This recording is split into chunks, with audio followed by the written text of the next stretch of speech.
When a little girl begged her school maintenance man to let her stay at the school overnight, he initially thought that she was just a young child looking for an adventure. However, after he noticed the girl's jumpy and scared demeanor, and saw a bruise peeking out from under her sleeve, he realized that something terrifying must be going on behind the scenes. Before we begin, let us know where you're watching from. And if you believe in helping vulnerable children, be sure to like and subscribe for more. The last bell of the day rang through the empty corridors of Hollow Creek Academy. Sunset painted the hallways in amber hues, casting long shadows that stretched across the polished floors. Most students had already departed, their laughter and chatter fading into the distance, but one small figure remained, huddled beside a row of lockers. Sophie Reynolds sat with her knees pulled tight against her chest, her delicate fingers clutching a worn backpack. At 11 years old, she was smaller than most children her age, her frame slight beneath her oversized sweater despite the unseasonably warm September afternoon. Dark circles shadowed her gentle brown eyes, which darted nervously toward every sound that echoed through the building. When footsteps approached, Sophie shrank further into herself. The heavy tread belonged to Mr. Ellis, the school's maintenance man, a tall, broad-shouldered man with salt and pepper hair and hands calloused from years of hard work. He stopped short when he saw her, surprise evident on his weathered face. "Sophie, what are you still doing here, kiddo? School ended 2 hours ago." She didn't answer immediately, her gaze fixed on the scuffed tiles beneath her worn sneakers. Then, in a voice barely above a whisper, she asked, "Mr. Ellis, could I stay here tonight?" The maintenance man's eyebrows shot up. In his 15 years working at Hollow Creek Academy, he dealt with all sorts of situations: flooded bathrooms, broken windows, even the occasional classroom prank, but never a child asking to spend the night. "Stay here, at the school." He crouched down to her level, balancing on the balls of his feet. "That's not really allowed, Sophie. Don't your foster parents expect you home?" At the mention of her foster parents, Sophie visibly flinched. It was a small movement, almost imperceptible, but it didn't escape Mr. Ellis's notice. Neither did the way she tugged her sleeve down further, though not before he glimpsed the edge of a purplish bruise marking her pale skin. "I don't want to go back there," she whispered, her voice trembling. "Please, Mr. Ellis, just for tonight, I'll be quiet. No one will know." Alarm bells rang in Mr. Ellis's mind. He'd seen that look before in his own sister's eyes many years ago, before she was finally removed from their abusive household. The memory sent a chill down his spine. "Sophie," he said gently, "did someone hurt you?" Her eyes widened with fear, and she quickly shook her head. Too quickly. "No, I just I fell." On the stairs, Mr. Ellis had heard that excuse countless times, had even used it himself as a child. The familiar words tightened something in his chest. "Look, I can't let you stay here overnight. That would get us both in trouble. But I can help you if you let me." Tears welled in Sophie's eyes, threatening to spill over. "You don't understand. They'll be angry if I talk to anyone." "They always know who will be angry, Sophie." Before she could answer, the click of heels against the polished floor announced another presence. Ms. Woodley, one of the fifth-grade teachers, appeared around the corner. Her face brightened with a warm smile when she spotted them. "Well, hello there, working late, Mr. Ellis?" Her gaze shifted to Sophie, and concern immediately replaced her cheerful expression. "Sophie, is everything all right, dear?" Sophie quickly wiped her eyes with the back of her hand. "Yes, Ms. Woodley. I was just leaving." Ms. Woodley looked unconvinced. With her floral dress and perpetually kind demeanor, she was a favorite among students. She knelt beside Sophie, careful not to crowd the clearly distressed girl. "It's getting rather late. Do your foster parents know you're still at school? Would you like me to call them for you?" Sophie leapt to her feet, panic flashing across her face. "No, I mean no thank you. I can walk, it's not far. She clutched her backpack tighter, knuckles white with tension. Mr. Ellis and Miss Woodley exchanged a worried glance over the girl's head. I'll walk you home, Mr. Ellis offered firmly. It's too late for you to be out alone. For a moment, it seemed Sophie might bolt. She wavered, her slight body poised for flight. Then, perhaps recognizing the futility of escape, her shoulders slumped in defeat. Okay, she whispered. Ms. Woodley reached out as if to touch Sophie's shoulder but stopped when the girl instinctively recoiled. I'll let Mr. Marks know about this tomorrow, she said softly to Mr. Ellis. He's been concerned about Sophie for some time now. Mr. Ellis nodded. John Marks, who taught 6th grade, had a reputation for being particularly attuned to students in trouble. If anyone could help Sophie, it would be him. As they stepped outside into the fading daylight, Sophie walked beside Mr. Ellis like a prisoner heading to execution. Her steps were slow, reluctant, each one seemingly harder than the last. Sophie, Mr. Ellis said carefully, I need you to know that if someone is hurting you, there are people who can help, people who will believe you. She kept her eyes fixed on the sidewalk. No one can help, they're good at pretending. Everyone thinks they're perfect. Who is the Grangers? My foster parents. Sophie's voice dropped even lower. Ms. Woodley thinks they're wonderful. Everyone does. Mr. Ellis frowned. He'd met Edward and Laura Granger briefly during a school open house, an immaculately dressed couple with polite smiles and firm handshakes. They'd seemed perfectly ordinary, even commendable for opening their home to a foster child. Sometimes, he said slowly, people who seem perfect on the outside aren't so perfect behind closed doors. Sophie shot him a surprised glance, as if shocked that an adult would acknowledge such a truth. When I was a kid, Mr. Ellis continued, my father was like that. Charming in public, different at home. What happened? Sophie asked, curiosity momentarily overtaking her fear. Someone finally noticed. A teacher like Mr. Marks. She asked questions, kept asking even when my dad tried to charm her. Eventually, my sister and I got help. Sophie was quiet for a long moment. Then she said, Mr. Granger doesn't like questions. The simple statement carried a weight of meaning that made Mr. Ellis's stomach tighten. Before he could respond, they turned a corner onto Maple Street, and Sophie stopped walking. This is my street, she said, her voice hollow. I can go the rest of the way. I'll walk you to your door. No. The force of her objection startled them both. More quietly, she added, they don't like strangers coming to the house. Please, Mr. Ellis hesitated, torn between respecting her obvious terror and his responsibility to ensure her safety.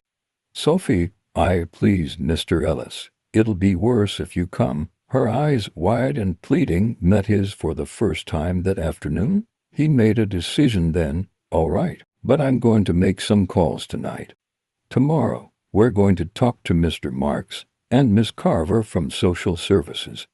This can't continue, Sophie. She didn't respond, just gave him one last desperate look before turning and walking slowly down the street toward a large, well-maintained colonial house set back from the road. Mr. Ellis watched until she disappeared through the front door, then pulled out his cell phone. His first call was to the school principal, explaining the situation in urgent, hushed tones. His second was to the Child Protective Services hotline, where he filed a report. Throughout both conversations, he couldn't shake the image of Sophie's face, the resignation in her eyes that no child should ever wear. The next morning, Mr. John Marks arrived at Hollow Creek Academy earlier than usual. At 42, with prematurely graying hair and glasses that couldn't hide the intensity of his blue eyes, he carried himself with the quiet authority of someone who had seen too much of the world's darker side. The call from the principal last night about Sophie Reynolds had left him sleepless, memories of his own troubled childhood surfacing like wreckage after a storm. He found Mr. Ellis in the maintenance office, nursing a cup of coffee that suggested the man hadn't slept well either. I got the message about Sophie, Mr. Marks said without preamble. What exactly did you see? Mr. Ellis set down his cup and rubbed a hand over his face. Bruises, fear, classic signs. The kid was terrified of going home, practically begged to sleep at the school. Mr. Marks nodded grimly. I've noticed things too, flinching when someone raises a hand near her, even just to ask a question. Always wearing long sleeves, even in gym, never wanting to talk about home. He paused. I should have pushed harder, earlier. We're pushing now, Mr. Ellis said firmly. I called CPS last night. They're sending someone today, a Miss Carver. Victoria Carver. Good. She's thorough, doesn't miss much. The school gradually came to life around them as students began to arrive. Both men watched the front entrance, waiting for a small figure in an oversized sweater. When Sophie finally appeared, shuffling through the doors with her head down, Mr. Marks felt his chest tighten. Her posture was even more hunched than usual, and she kept her left arm pressed close to her body, as if protecting an injury. He approached her carefully, making sure she saw him coming. Good morning, Sophie. Would you mind coming to my classroom for a minute? There's someone I'd like you to meet. Fear flashed across her face. Am I in trouble? Not at all. Nothing like that. When they reached his classroom, a woman was waiting inside. Ms. Victoria Carver had the kind of presence that filled a room despite her average height. Her dark skin was smooth. Her close cropped hair framed a face that managed to be both kind and formidable at once. She smiled at Sophie, but her keen eyes missed nothing, not the careful way the girl held her arm, nor the wary look in her eyes. Hello, Sophie. I'm Miss Carver. I work with children who sometimes need a little extra help or protection. Sophie shot a panicked look at Mr. Marks. I told Mr. Ellis I fell down the stairs, that's all. Miss Carver nodded, as if this was a perfectly reasonable statement. Stairs can be dangerous. Would you mind if I take a look at your arm? I used to be a nurse before I became a social worker. Sophie hesitated, looking like a cornered animal. I have to go to class. It's okay, Mr. Marks assured her. Miss Chen knows you're with me. After a long moment, Sophie extended her arm with obvious reluctance. Ms. Carver gently pushed up the sleeve of her sweater, revealing a series of bruises in various stages of healing.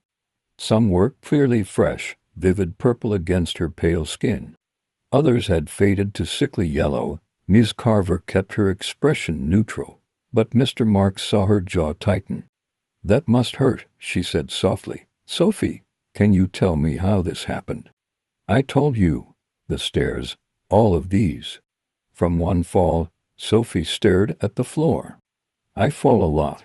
Ms. Carver glanced at Mr. Marks before turning back to Sophie. I'm going to need to talk with your foster parents. And I'd like to see where you live. Pure terror crossed Sophie's face. No, you can't. Mr. Granger will know I talked to you. She stopped abruptly. He'll what, Sophie? Miss Carver prompted gently. Nothing. He'll be upset that I bothered people. That's all. Miss Carver's voice remained calm, but her eyes hardened. Sophie, my job is to make sure children are safe. Right now, I'm worried that you're not safe. I need to check. Do you understand? Sophie looked at her with eyes that had witnessed too much for their years. Nobody ever believes the kid, she whispered. They'll just say I'm making it up. That I'm troubled. I believe you, Miss Carver said, her voice firm with conviction. Mr. Marks believes you. Mr. Ellis believes you. And we're going to make sure others do too. A ray of something, not quite hope, but perhaps the shadow of its possibility, crossed Sophie's face. Then the bell rang, signaling the start of classes, and the moment was broken. Can I go now? She asked. Mr. Marks nodded reluctantly. Yes, but Sophie, we're not letting this go. We're going to help you. After she left, Miss Carver turned to him with a grim expression. Those bruises aren't from falling downstairs. The pattern is consistent with someone grabbing her arm, hard, multiple times. The Grangers, Mr. Marks said, his voice tight with controlled anger. Possibly. I'm going to pay them a visit this afternoon, Anne announced. She gathered her things. And I'm going to contact Detective Shaw. We may need police involvement. Mr. Marks knew Detective Elijah Shaw by reputation, meticulous, relentless when it came to cases involving children. Good. Shaw doesn't back down easily. Neither do I, Miss Carver assured him. And neither should you. Keep an eye on Sophie today. If anything seems wrong, anything at all, call me immediately. As she left, Mr. Marks felt the familiar weight of responsibility settle on his shoulders. 10 years ago, he'd failed to notice the signs of abuse in another student until it was too late. The guilt of that failure had driven him to become hypervigilant, to recognize the subtle indicators that a child was in danger. He wouldn't fail Sophie. The rest of the morning passed in a haze of routine classroom activities, but Mr. Marks found his attention constantly drawn to Sophie, who sat in the back of Miss Chen's classroom across the hall. She'd barely participated, keeping her head down and wincing whenever she had to move her injured arm. During lunch, he noticed she sat alone, picking at her food without eating it. Ms. Woodley approached her briefly, her normally cheerful face etched with concern, but Sophie responded with one-word answers until the teacher moved on. Mr. Marks was about to approach her himself when his phone vibrated with a text from Miss Carver. On my way to the Granger home now. Detective Shaw meeting me there. Will update. He watched as Sophie discarded her nearly untouched lunch and slipped out to the playground, finding a secluded spot beneath an old oak tree. There, she hugged her knees to her chest, making herself as small as possible, a child trying to disappear. The Granger residence on Maple Street presented a picture of suburban perfection. Tasteful landscaping surrounded the colonial home, the lawn immaculately maintained despite the autumn leaves beginning to fall. It was the kind of house that appeared in magazine spreads, pristine, welcoming, and utterly normal. Victoria Carver knew better than to trust appearances. In her 15 years as a social worker, she'd seen horrific abuse hidden behind the most picturesque facades. She exchanged a glance with Detective Shaw, who stood beside her on the front porch, his tall frame imposing in his plain clothes but with the unmistakable bearing of law enforcement. "Ready?" he asked, his deep voice quiet. She nodded, and he rang the doorbell. After a moment, the door swung open to reveal Laura Granger, a slender woman in her early 40s with highlighted blonde hair and a cream cashmere sweater that probably cost more than Victoria earned in a week. Her smile faltered slightly when she saw them. "Can I help you?" Victoria presented her identification. "Mrs. Granger. I'm Victoria Carver from Child Protective Services. This is Detective Shaw. We'd like to speak with you about Sophie." Laura's perfectly manicured hand fluttered to her throat. "Sophie, is she all right? Has something happened at school?" The concern seemed genuine, but Victoria had learned long ago that some abusers were exceptional actors. "Sophie is fine. She's still at school. We have some questions we hope you can help us with." After a moment's hesitation, Laura stepped back. "Of course. Please come in." The interior of the home was as perfect as its exterior, gleaming hardwood floors, tasteful artwork, furnishings that spoke of money but not ostentation. Victoria noted the family photos prominently displayed. Laura and a distinguished-looking man she presumed was Edward Granger, smiling in various vacation settings. Only one photo included Sophie, looking uncomfortable and stiff between her foster parents. "My husband is at work," Laura explained, leading them to a pristine living room. "He's a financial advisor, very successful." There was a note of pride in her voice. "Would either of you like something to drink, coffee, water?" "No, thank you," Victoria said, taking a seat on the offered sofa while Detective Shaw remained standing, his observant gaze taking in every detail of the room. "Mrs. Granger, we're here because we have concerns about Sophie's welfare." Laura's expression shifted to one of mild confusion. "Concerns? What sort of concerns?" "Sophie came to school with multiple bruises on her arms today. When questioned, She said she fell down the stairs, but the pattern of bruising suggests otherwise. Laura's face paled slightly, but she maintained her composure. Sophie is clumsy. Always has been, since she came to us 6 months ago, and she's going through a difficult phase right now. Sometimes she makes up stories for attention. Detective Shaw spoke for the first time, his voice level but authoritative. What kind of stories, Mrs. Granger? Oh, nothing serious. Just typical preteen exaggerations. She smiled, though it didn't reach her eyes. Her previous foster home was quite chaotic, from what we understand. Several children, not much structure. We've been trying to provide stability. Rules. Rules, Victoria repeated. What happens when Sophie breaks these rules? Laura's smile tightened almost imperceptibly. Normal consequences. Loss of privileges, early bedtime. Nothing extreme, I assure you. Would you mind if we see Sophie's room? Victoria asked. Of course not. Laura stood smoothly. It's upstairs. They followed her up a carpeted staircase to a hallway lined with closed doors. Laura opened one, revealing a bedroom that was neat and well-appointed, with a twin bed covered in a floral comforter, a desk, and a bookshelf filled with age-appropriate books. Everything a child might need, yet something felt off to Victoria.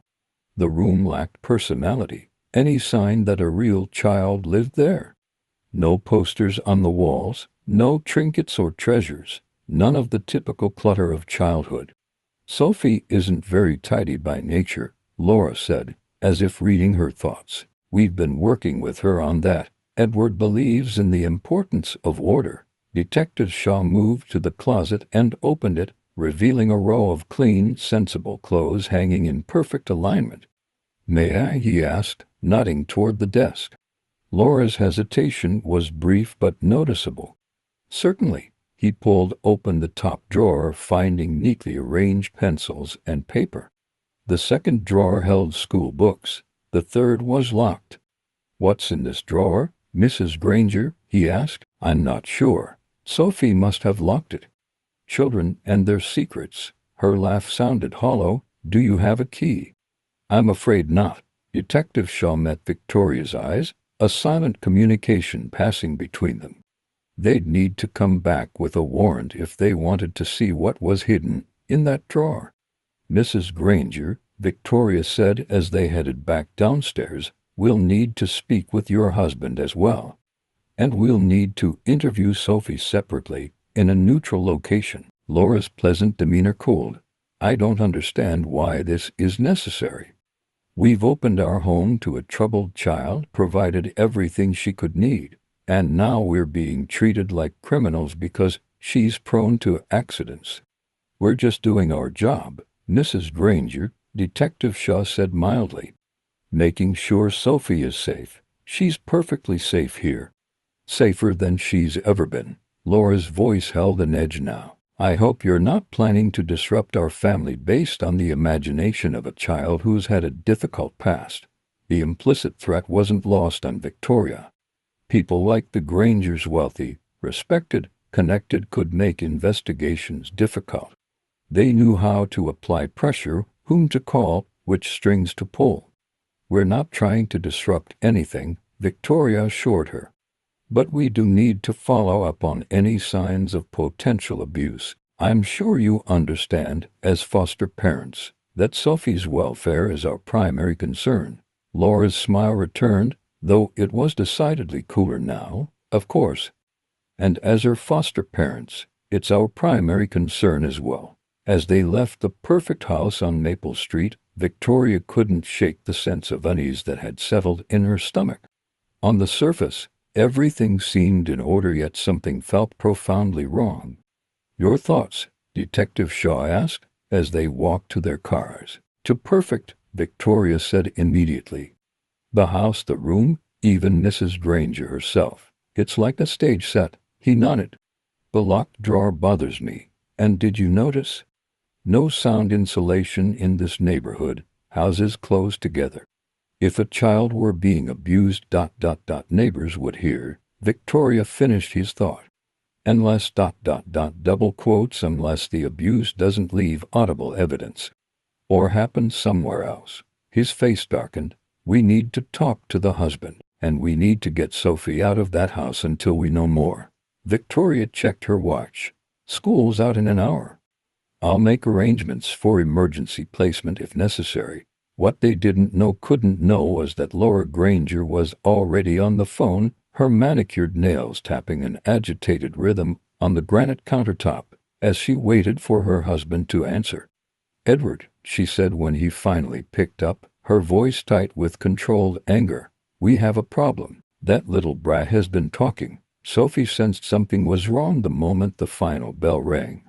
Throughout the day, she'd noticed the concerned glances from Mr. Marks, the way Ms. Woodley kept finding excuses to check on her during transitions between classes. Even Mr. Ellis had appeared at her classroom door at one point, ostensibly to fix a flickering light, though his eyes had lingered on her with unmistakable worrying. They knew, and if they knew, the Grangers would know soon too. Her stomach twisted into knots as she gathered her things. Maybe she could hide somewhere in the school until everyone left, then find a place to spend the night. But where? She had no money, no friends close enough to shelter her. The thought of sleeping outside alone in the dark was almost as terrifying as returning to the Grangers. As she reluctantly made her way toward the school exit, a hand touched her shoulder. Sophie flinched instinctively before recognizing Ms. Carver, the social worker from that morning. "Sophie," Ms. Carver said gently, "would you come with me, please? We need to talk." Dread pulled in Sophie's stomach. Did you ... did you go to my house?" Ms. Carver's expression was answer enough. "Yes, I spoke with Mrs. Granger." "Sophie, I need you to be very honest with me now. Are you afraid to go home today?" The question hung in the air between them, heavy with implications. Sophie felt torn between the instinct for self-preservation that had been drilled into her never tell, never complain, and the desperate hope that maybe, just maybe, this adult would actually help. "Yes," she finally whispered, the admission feeling like both surrender and the most courageous act of her young life. Miss Carver nodded, her face softening. "Okay, then you're coming with me for now. Just temporarily, while we sort things out." "Where?" "A safe place. An emergency children's shelter. It's just for a short time, I promise." Sophie had heard about shelters from other foster kids. Crowded buildings full of troubled children, never enough of anything to go around. Still, it had to be better than going back to the Grangers. Anything would be. "What about my things?" "We'll get you whatever you need," Miss Carver assured her. "And if necessary, we can arrange to collect your belongings later." As they walked toward Ms. Carver's car, Sophie caught sight of a familiar vehicle idling at the curb ahead, a sleek black SUV with tinted windows. Edward Granger's car. Panic shot through her like an electric current. "He's here," she gasped, grabbing Miss Carver's arm. "Mr. Granger. Over there." Miss Carver followed her gaze, her expression hardening. "Stay with me," she said firmly, pulling out her phone. She made a quick call, speaking in low, urgent tones. Within moments, Detective Shaw appeared from around the corner of the school building, his purposeful stride carrying him directly toward the SUV. He approached the driver's side, and Sophie watched in disbelief as he engaged Edward Granger in conversation through the window. Miss Carver used the distraction to hustle Sophie to her own car, parked in the opposite direction. "Get in quickly," she instructed. "Head down." As they pulled away from the school, Sophie dared to look back. Detective Shaw was still talking to Mr. Granger, who appeared to be arguing, his normally composed face flushed with anger. For the first time in months, Sophie felt a flicker of hope, not just that she might escape the Grangers, but that someone might actually believe her. The children's shelter was a converted Victorian house on the outskirts of town, its faded yellow paint and wraparound porch giving it a homey feel that belied its institutional purpose. Inside, it was clean but worn, with mismatched furniture, and walls decorated with children's artwork. A woman in her 60s with silver hair and kind eyes introduced herself as Mrs. Patel, the shelter director. She showed Sophie to a small room with bunk beds, explaining that she would share with another girl who was currently in school. "Dinner's at 6, Mrs. Patel said, handing Sophie a set of toiletries and some clean clothes that looked approximately her size. "You're safe here, sweetheart. No one who isn't authorized can come in or take you out." Left alone, Sophie sat on the lower bunk, running her fingers over the worn but clean comforter. The room was plain but cozy, with a window overlooking a small backyard where several younger children played under supervision. She wondered how long she would stay here, and what would happen next. The uncertainty was terrifying, but for the first time in months, she wasn't counting the minutes until the next explosion of Mr. Granger's temper or Mrs. Granger's cutting remarks. Later that evening, after a simple dinner that Sophie barely touched, Miss Carver returned with news. They sat in a small office near the front of the house, a box of tissues placed meaningfully on the table between them. "Sophie," Miss Carver began, "I filed for an emergency protection order. That means you'll stay here temporarily while we investigate further. What happens then?" "That depends on what we find." Miss Carver hesitated. "Sophie, I need to ask you some difficult questions now, about the Grangers. About how you got those bruises." Sophie stared at her hands. "They'll say I'm lying. Let them say what they want. I want to hear your truth." So Sophie told her. About Mr. Granger's iron control, his rage when the smallest rule was broken, about Mrs. Granger's emotional cruelty, her constant criticism and coldness, about being grabbed, shaken, locked in her room for hours, about the fear that had become her constant companion. "They're careful," she explained, her voice hollow. "They don't leave marks where people can see. And they have a special room in the basement, soundproofed," Mr. Granger said, "for his home office. That's where where the worst happens." Ms. Carver took notes, her face professionally neutral despite the horror in her eyes. When Sophie mentioned the basement room, she exchanged a significant look with Detective Shaw, who had joined them partway through the interview. "Sophie," the detective said gently, "you mentioned other children before. Did the Grangers foster other children before you?" She nodded. "3 others, I think. They don't talk about them much. Just that they were ungrateful and troubled. There are photos in an album Mrs. Granger keeps hidden. Do you know their names?" "One was named Lily. I found her name scratched inside the desk drawer with a message. God help the next child. That's how I knew that it wasn't just me, that I wasn't crazy." Detective Shaw's jaw tightened. "You're not crazy, Sophie, and you've been very brave." He turned to Miss Carver. "We need to track down these other children, and we need a warrant for that house, especially the basement." "What's going to happen to me?" Sophie asked, the exhaustion of the day finally catching up to her. Miss Carver squeezed her hand. "For now, you'll stay here where you're safe. We'll keep investigating, and there will likely be a court hearing. You might need to tell a judge what you've told us." The thought of facing the Grangers in court, of having to speak against them publicly, sent a wave of terror through Sophie. "They won't let me," she whispered. "They'll find me." "They won't," Detective Shaw assured her firmly. "We're going to make sure of that." But as Sophie was led back to her room, a cold certainty settled in her stomach. The Grangers were powerful, connected. They had fooled everyone for so long. What chance did she have against them? What Sophie couldn't know was that across town, Detective Shaw was already executing a search warrant at the Granger residence, with particular focus on the basement home office. What they found there would change everything. The next 2 weeks passed in a blur for Sophie. The shelter wasn't so bad. Her roommate, a 14-year-old named Tasha, was quiet but kind, showing Sophie the ropes without asking too many questions. The staff treated her gently, and no one pushed her to talk about why she was there. But uncertainty hung over her like a storm cloud. Miss Carver visited daily, bringing updates about the investigation. The news was both encouraging and terrifying. The police had found evidence in the Granger's basement: soundproofing, restraints disguised as exercise equipment, a camera system. They had located two of the previous foster children who had lived with the Grangers, now teenagers, who corroborated Sophie's story with their own horrific accounts. Edward and Laura Granger had been arrested, charged with multiple counts of child abuse and endangerment. A preliminary hearing was scheduled for the following week. Sophie would need to testify.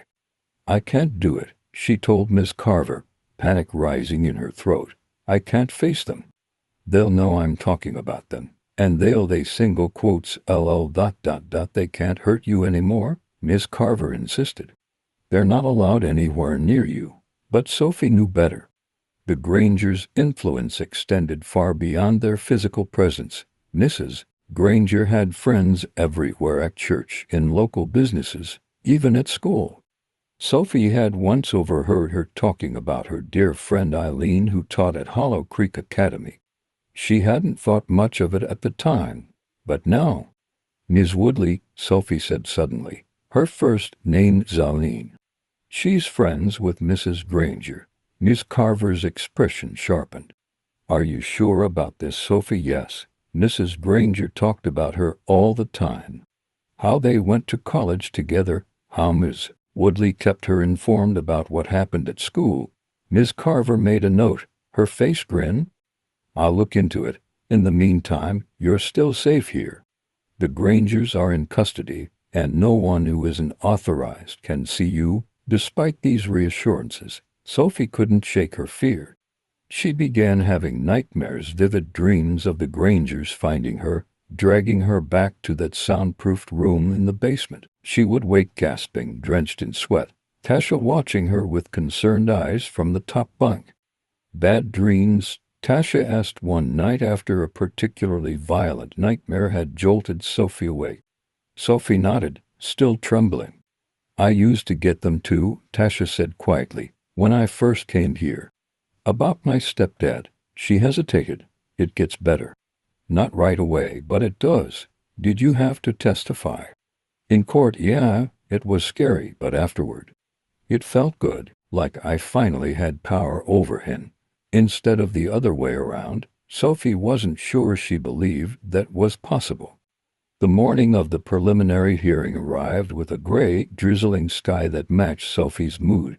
Miss Carver came to collect her early, bringing clothes that looked new: a simple blue dress and cardigan that made Sophie look like any ordinary schoolgirl, not a witness in an abuse case. "You don't have to look at them," Miss Carver advised as they drove to the courthouse. "Just look at the person asking you questions. Answer honestly. That's all you need to do." Sophie nodded mutely, her throat too dry for speech. Her hands wouldn't stop shaking, no matter how tightly she clasped them in her lap. The courthouse was an imposing building of stone and marble, its corridors echoing with footsteps and hushed conversations. Sophie felt tiny and exposed as Ms. Carver led her through security and up to a waiting room where Detective Shaw and a woman in a sharp suit were waiting. "Sophie, this is Ms. Diaz," Detective Shaw introduced them. "She's the prosecutor handling your case." Ms. Diaz had kind eyes that contrasted with her otherwise businesslike demeanor. "Hello, Sophie. I know this is scary, but you're doing a very brave thing today. Thanks to you, the Grangers won't be able to hurt any more children." Sophie wanted to believe her, but doubt gnawed at her insides. What if no one believed her? What if the Grangers' expensive lawyers twisted her words, made her look like a liar? What if her spiraling thoughts were interrupted by a familiar voice calling her name? She turned to see Mr. Marks hurrying down the corridor, his face lighting up with relief when he spotted her. "Sophie, thank goodness." He crouched down to her level, his expression earnest. "I wanted to be here for you today, to let you know you're not alone." The simple kindness nearly undid her. Tears threatened, and she blinked rapidly to hold them back. Mr. Ellis wanted to come too, Mr. Marks continued, but someone needed to stay at school. He said this, though. He handed her a small, smooth stone, its surface painted with a simple sunflower. He said, "It's a whirring stone. When you're nervous, you rub it with your thumb." Sophie closed her fingers around the stone, its solid weight oddly comforting. "It's time," Ms. Diaz announced, glancing at her watch. "Remember, Sophie, just tell the truth. That's all you need to do." The courtroom was smaller than Sophie had imagined, but still intimidating with its polished wood and formal atmosphere. She kept her eyes fixed on the floor as she was led to the witness stand, refusing to look at the table where she knew the Grangers would be sitting with their lawyers. The judge, an older woman with silver hair and reading glasses perched on her nose, spoke kindly to Sophie. "Just answer the questions as best you can, dear. If you don't understand something or need a break, let us know." Ms. Diaz approached first, her questions gentle but direct.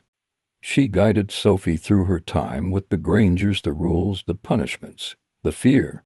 Sophie spoke softly, her fingers constantly working the whirring stone in her pocket, but she didn't falter. She described the bruises, the basement room, the threats of what would happen if she ever told anyone.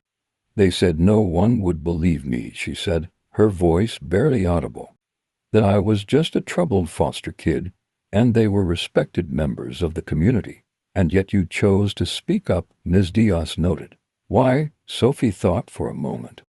"Because of Lily's message in the desk. I knew then that if I didn't say something, they'd just get another kid after me, and I couldn't let that happen." When it was the defense attorney's turn, his approach was markedly different. Tall and imposing in an expensive suit, he paced before Sophie like a predator. "Miss Reynolds," he began, his voice silky, "isn't it true that you've had behavioral problems in previous foster homes?" Objection. Ms. Diaz was on her feet immediately. "The witness's prior placements are irrelevant and prejudicial. I'm establishing a pattern of behavior, Your Honor," the defense attorney countered smoothly. "I'll allow it, but tread carefully, Counselor," the judge warned. The defense attorney turned back to Sophie with a smile that didn't reach his eyes. "Well, Miss Reynolds, I don't know what you mean," Sophie stammered. "Let me refresh your memory. In your placement before the Grangers, you were reported for lying, stealing, and running away. Isn't that correct?" Sophie felt heat rising to her face. "That family was different. The father drank a lot. He hit all the kids. I ran away because I was scared. So you've made accusations against previous foster parents as well." The attorney raised an eyebrow, as if he'd caught her in a lie. "Not accusations. It was the truth." Sophie's voice strengthened slightly. "Just like this is the truth." For nearly an hour, the defense attorney tried to trip her up, to make her contradict herself, or admit to fabricating her claims. Sophie felt herself growing exhausted, her responses becoming less certain as fatigue and stress took their toll. Finally, unable to resist any longer, Sophie glanced toward the defendant's table. Edward Granger stared back at her with cold eyes, his face a mask of righteous indignation. Beside him, Laura Granger dabbed at her eyes with a tissue, the perfect picture of a wrongfully accused woman. The sight of them sent a wave of panic through Sophie. Her breath came in short gasps, black spots dancing at the edges of her vision. "I need a break," she managed to whisper before the room began to spin around her. The judge immediately called for a recess. Ms. Carver rushed to Sophie's side, helping her from the witness stand and out of the courtroom to a quiet hallway where she could breathe. "You're doing wonderfully," Ms. Carver assured her, rubbing her back, as Sophie gulped air. "So brave, Sophie. Just a little longer." But Sophie shook her head frantically. I can't go back in there. They're looking at me. They know what I'm saying. They can't hurt you anymore. You don't understand." Sophie's voice broke. "It's not just them. I saw Ms. Woodley in the courtroom, sitting behind them. She was glaring at me, like I'd betrayed her. She's on their side. Miss Carver's expression hardened. Miss Woodley is here. Are you certain? Sophie nodded miserably. In the back row. She tried to hide behind a pillar, but I saw her. Miss Carver exchanged a look with Detective Shaw, who had followed them out. Without a word, he turned and strode back into the courtroom. Sophie, Miss Carver said carefully, this is very important. Do you think you can finish your testimony?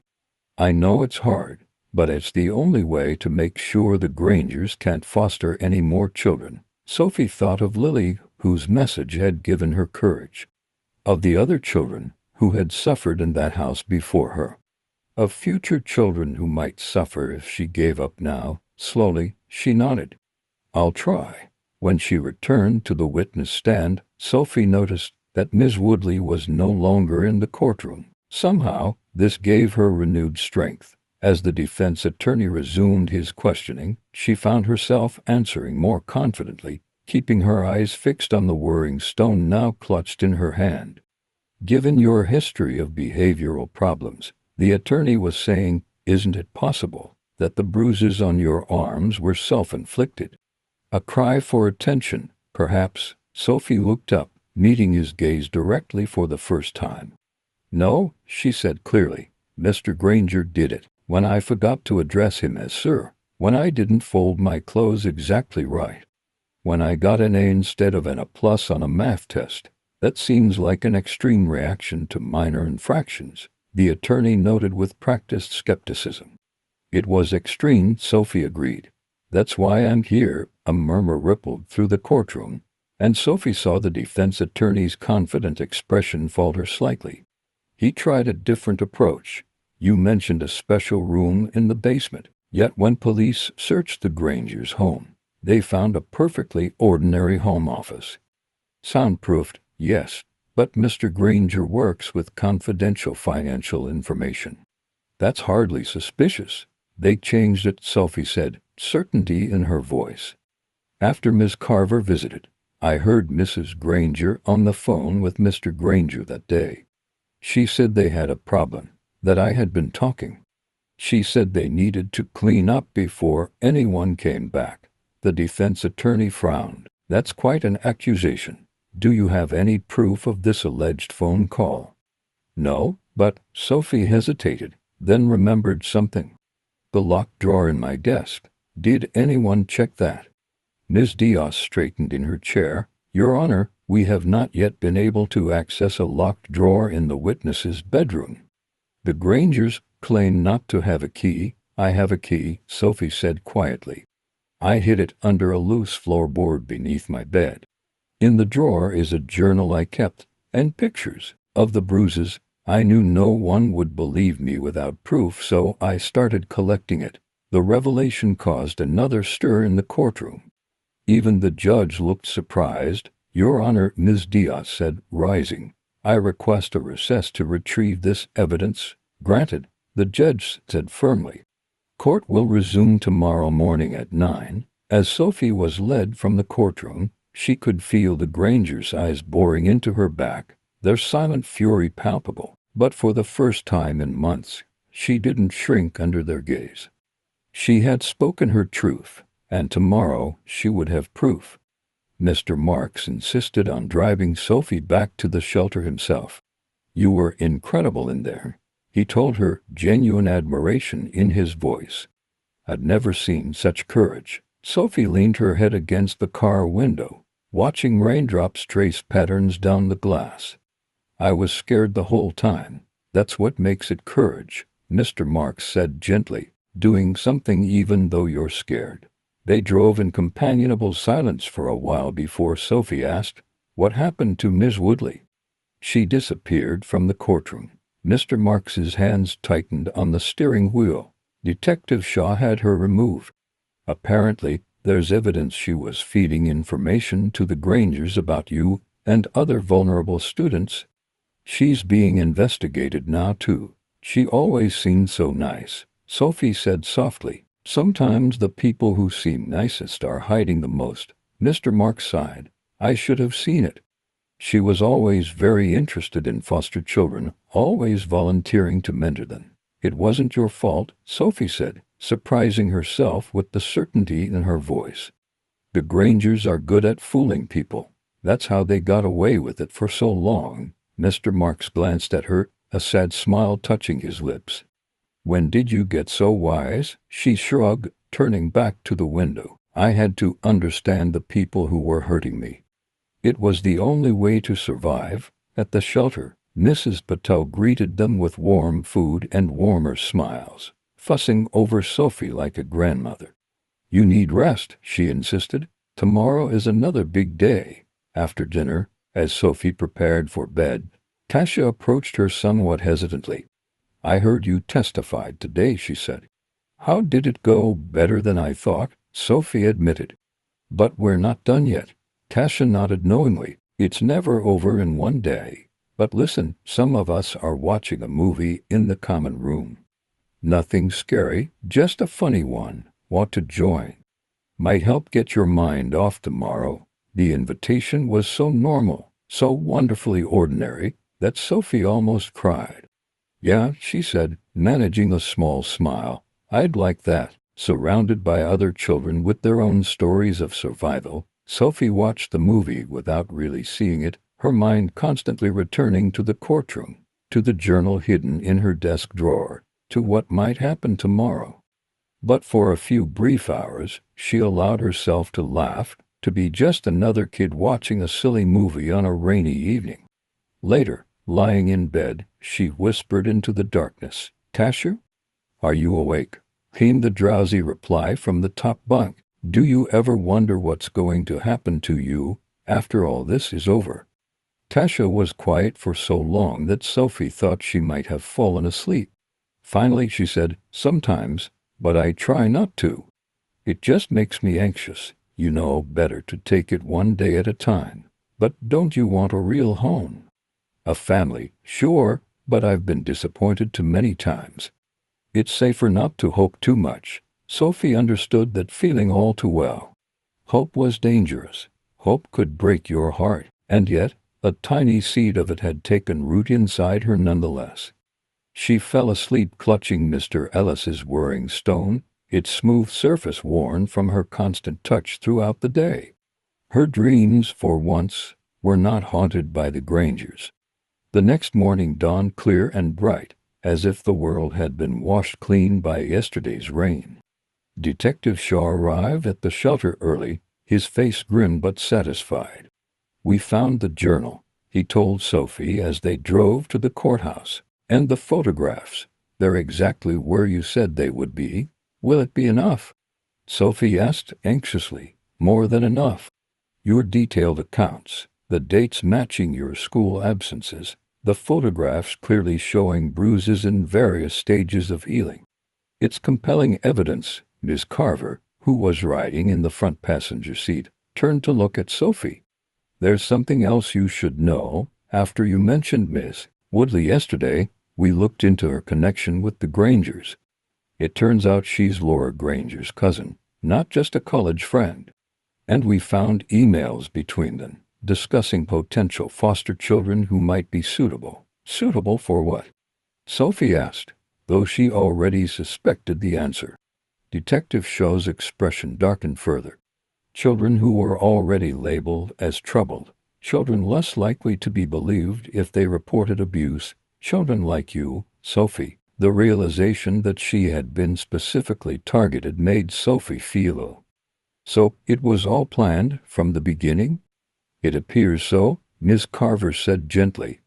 "But their plan failed because they underestimated you. They didn't expect you to document everything, to keep evidence. They didn't expect you to be so brave." Brave, everyone kept using that word, but Sophie didn't feel brave. She felt small and scared and tired, yet somehow she had persevered. The courtroom was more crowded than the day before. News of the case had spread, drawing curious onlookers and reporters. Sophie kept her head down as she was escorted to her seat, but not before she caught a glimpse of Mr. Ellis sitting near the back, his worried face breaking into a relieved smile when he saw her. The proceedings began with Ms. Diaz presenting the newly discovered evidence, Sophie's journal, and photographs, displayed on a large screen for the court to see. There were audible gasps as the images appeared, showing bruises in stark detail, accompanied by Sophie's careful notations of dates and causes.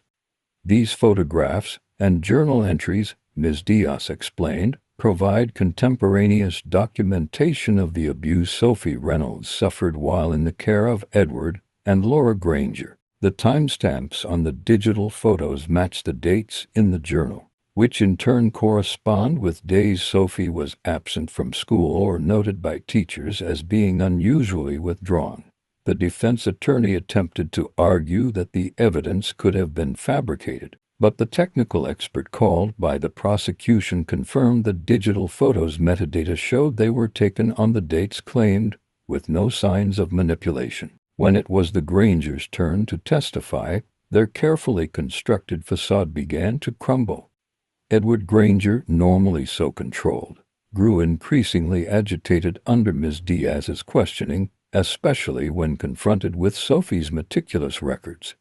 "These are the inventions of a disturbed child," he insisted, color rising in his face.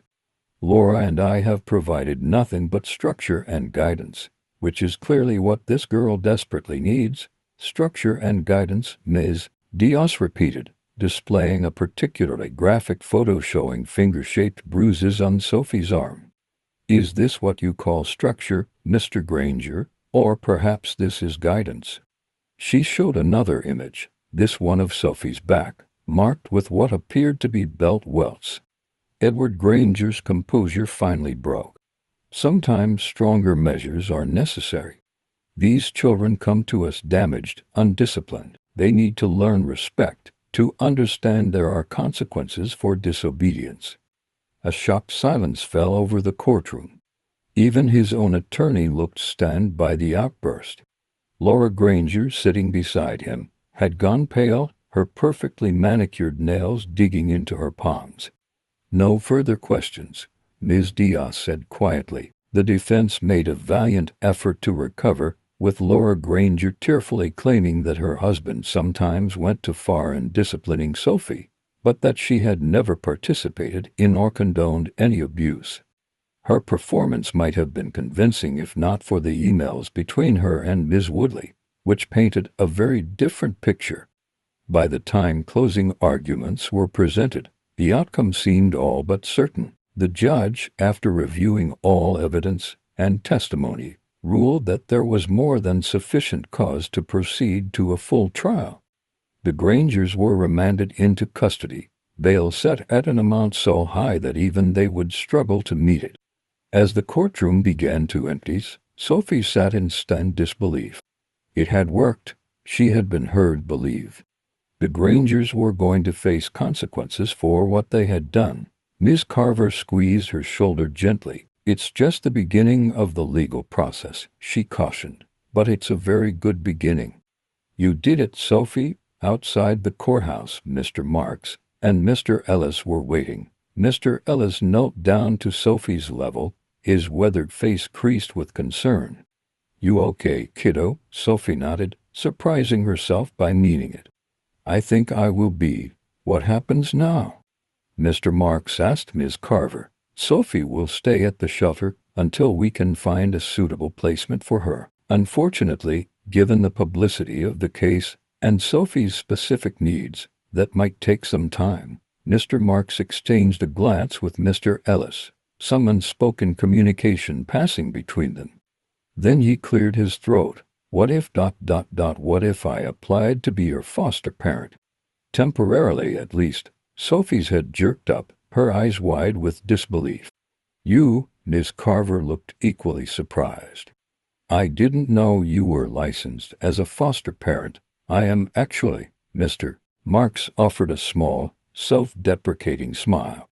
"I got certified a few years ago. After I failed to help another student in trouble. I've never actually fostered anyone yet, but my home has been inspected and approved." Ms. Carver looked thoughtful. "It's irregular, given your position as her teacher." There would need to be special provisions, discussions with the school board. I know it's complicated, Mr. Marks acknowledged, but Sophie needs stability right now with someone she already trusts. Someone who understands what she's been through. Sophie scarcely dared to breathe. The idea of living with Mr. Marks, gentle, steady Mr. Marks, who had believed in her from the start, seemed too good to be true. And in her experience, things that seemed too good to be true usually were. "What do you think, Sophie?" Miss Carver asked, including her in the decision. "Would you be comfortable with this arrangement?" "You don't have to decide right now." Sophie looked at Mr. Marks, searching his face for any sign of insincerity or hidden agenda. She found none, only honest concern and a tentative hopefulness. "I think ... double quote," she began hesitantly. "I think I'd like that." Mr. Marks's face broke into a relieved smile.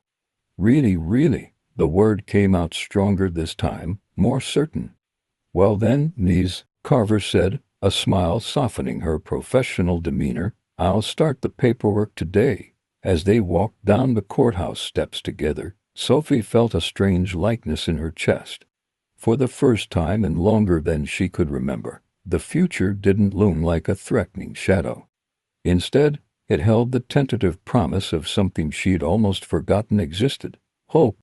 2 weeks later, Sophie stood in the doorway of her new room in Mr. Marks's modest but comfortable house. The walls were painted a soft yellow at her request, the bed covered with a quilt that Mrs. Patel from the shelter had helped her make during her stay there. A small desk by the window held her few possessions, including the whirring stone from Mr. Ellis, now a treasured talisman. "Is it okay?" Mr. Marks asked from behind her, a hint of anxiety in his voice. "We can change anything you don't like." Sophie turned to him with a smile that, though still cautious, reached her eyes. "It's perfect," she said simply. The transition hadn't been smooth. There had been meetings with the school board to address the potential conflict of interest, with the solution being that Sophie would transfer to Ms. Chen's class rather than remain Mr. Marks's student. There had been intensive therapy sessions, nightmares that left her gasping and tearful in the darkness. There had been days when she barely spoke, retreating into herself when the memories became too much. But there had also been patience, understanding, small steps toward healing. Mr. Marks never pushed her to talk when she didn't want to, never showed frustration on her bad days. He kept her favorite cereal in the pantry, learned to make her tea just the way she liked it, gave her space when she needed it, and comfort when she allowed it. Most importantly, he kept his promises. When he said he would be home by 5, he was. When he said they would visit Mrs. Patel at the shelter on Sunday, they did. These small consistencies, so different from the unpredictable tyranny of the Grangers, gradually allowed Sophie to relax, to trust. The preliminary trial date for the Grangers had been set for the following month. Sophie would have to testify again, but this time she felt ready. The evidence was overwhelming, especially after 2 more former foster children had come forward with similar stories of abuse, and Ms. Woodley was facing her own legal troubles, having been fired from Hollow Creek Academy once her role in identifying vulnerable children for the Grangers came to light. "Sophie," Mr. Marks's voice broke into her thoughts. "Mr. Ellis is here. He'd brought dinner from that Italian place you like." She followed him to the kitchen, where Mr. Ellis was unpacking containers of pasta and garlic bread, filling the house with mouth-watering aromas. He greeted her with a warm smile. "Hey there, Sophie. Thought you might like some celebration food." "Celebration?" Mr. Marks and Mr. Ellis exchanged glances. "I got a call from Ms. Carver today," Mr. Marks explained, his voice careful but hopeful. "The initial foster placement, this one, with me, was approved for a 6-month period. But she wanted to know if I'd be interested in something more permanent. If you were amenable, of course." Sophie stared at him, hardly daring to understand what he was saying. "More permanent, you mean adoption?" Mr. Marks said softly. "Not right away. There's a lot of legal hoops to jump through first, and you'd need to be completely comfortable with the idea. But it's an option now, if you wanted adoption. A real home, not just a temporary placement. A future that extended beyond the next hearing or evaluation. It was more than Sophie had ever allowed herself to hope for. You don't have to decide anything now, Mr. Ellis added quickly, seeing her overwhelmed expression. There's plenty of time, Sophie nodded, unable to speak past the lump in her throat. She busied herself setting the table, trying to process this new possibility. As they ate dinner, the conversation turned to lighter topics. A book Mr. Marks was reading, a funny incident in Mr. Ellis's day, plans for the weekend, normal things, family things. Sophie participated quietly, still turning over the idea of adoption in her mind. After dinner, as Mr. Ellis prepared to leave, he pulled a small package from his pocket and handed it to Sophie. Almost forgot.